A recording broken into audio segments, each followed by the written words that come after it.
Whoa, that was a hell of a thing. I hope they don't mind me bringing back a few souvenirs with me. Anyways, if you're just joining us, be sure to check out the first half of this video. For those of you that are continuing, please enjoy the exciting conclusion to part 2 of this video. And of course, there's my favorite delivery method, and that is my ring. Now, if you don't have one of these, you're going to have to look around to find one. This one's actually an antique, but if you look, you should be able to come across one. It has a hidden compartment, so you can hold things in it. But all you're going to need to do, and this makes it especially easy at dinner functions, you just wear your ring around.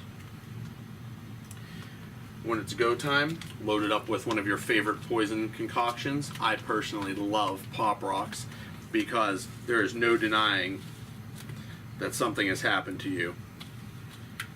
You get some Pop Rocks in there, close that up, and you're good to go. And you don't have to do it right away. You can take your time, browse around, wait till your target is looking to get their cup filled. Hey, were you looking for another drink? Let me go ahead and pour you a glass. On me.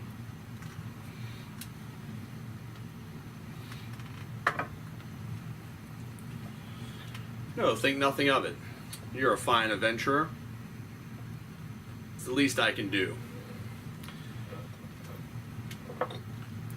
Here you go.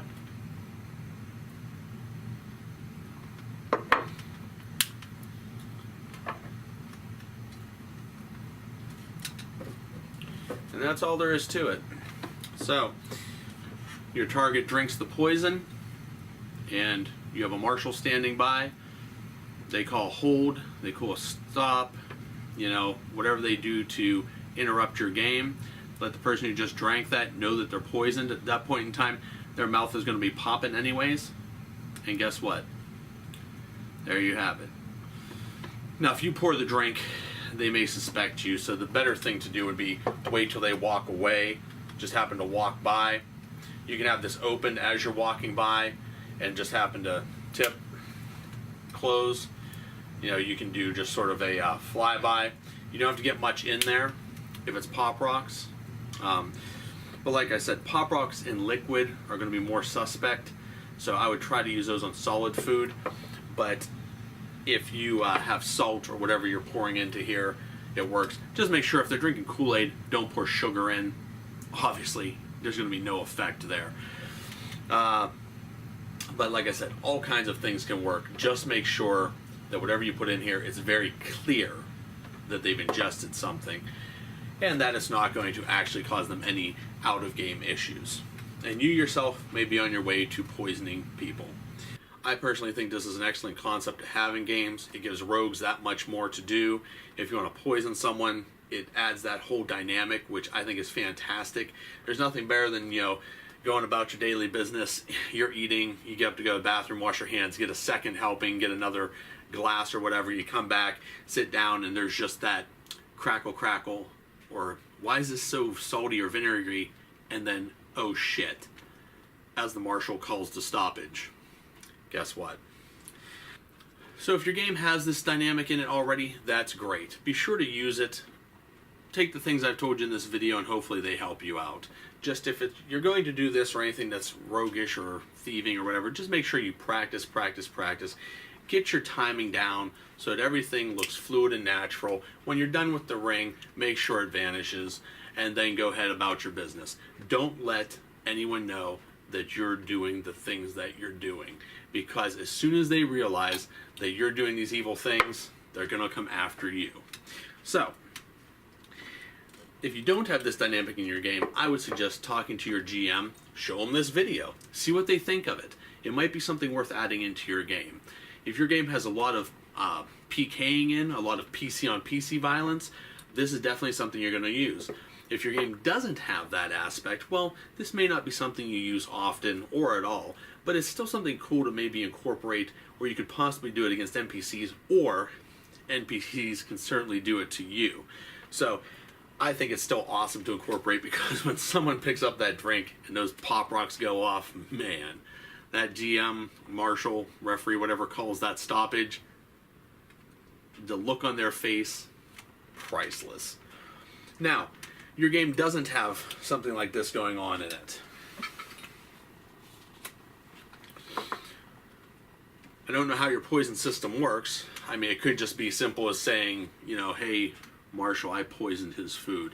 So when he takes a bite, let him know. And, you know, they sit down, oh, like, oh, hold on. So you ate that, you're poisoned now. You know, you take 400 points of damage or whatever. You can do it that way. That may be the way your game works.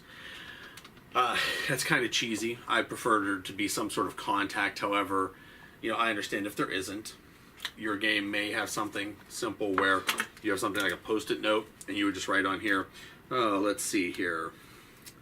I'll use my high-level poison. It's called Death. So if you drink it, you instantly die. Let's go ahead and just put that on this new person that just came into town's dinner bowl here. So that way, you know, they're eating their food. As soon as they take a bite, referee says hold or stop. Look under your bowl. Noob is like, what is this? Death poison? What? What? Why would someone do that to me? Well, now you're dead. So, there's different ways of carrying it out, but at the end of the day, the important thing is being stealthy, using your rogue skills, and if you don't have those skills, you need to work on them.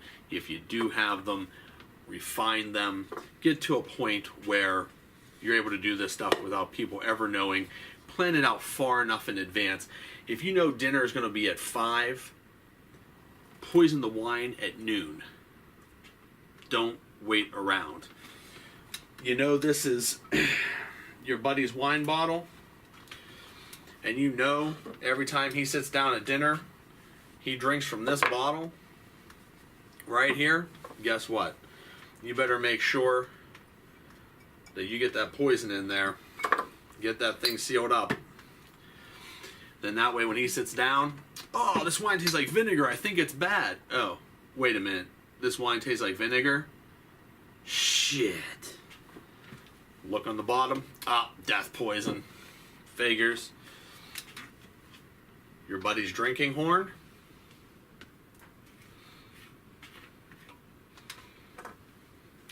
Maybe while they're standing around doing nothing. Get that down inside there. You know what? If you have some slightly moist salt or slightly moist sugar, and you can get enough of it in there, it'll cling to the sides. So if he doesn't rinse it out before he refills it, the poison is still going to be in there. Just make sure if you do this stuff far in advance that one of your referees or marshals or storytellers or whatever, they know that you've done this so that when it goes off, there's not a whole bunch of confusion. You want this stuff to work and you want it to be flawless, and that's how you do it. Planning, make sure it's communication with the people that you need to communicate with, and be sure to preset the stage as much as you can. I would say that there is a relatively high chance of failure for stuff like this. A lot of times people will, oh, this smells weird, you know, or they think it's gone off, but it hasn't. It's just poisoned. You know, they may smell that hot sauce. They may smell that vinegar. You know, they may hear those pop rocks because they've got some liquid on them. So be prepared for this to fail. So if you can, poison the food, poison the drink, poison everything, basically, to make sure that you get them. Now, I mentioned some other poisons here towards the beginning of this video, with poisoning doorknobs and handles and stuff like that.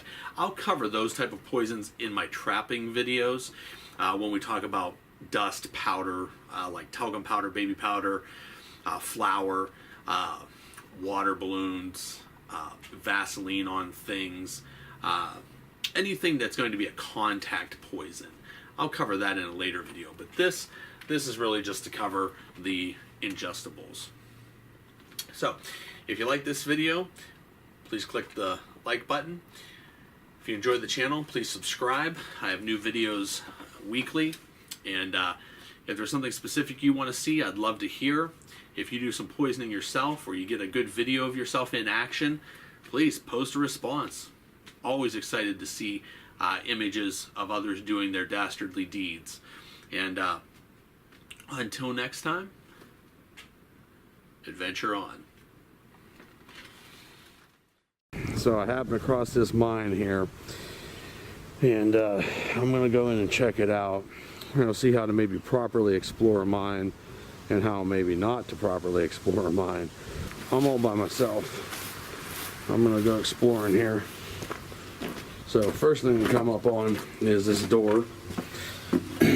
No lock, lucky me. Great. What was that noise? Nothing. We found the hide chest in the woods was a little bit too difficult because people forget them and then 5 years later find them.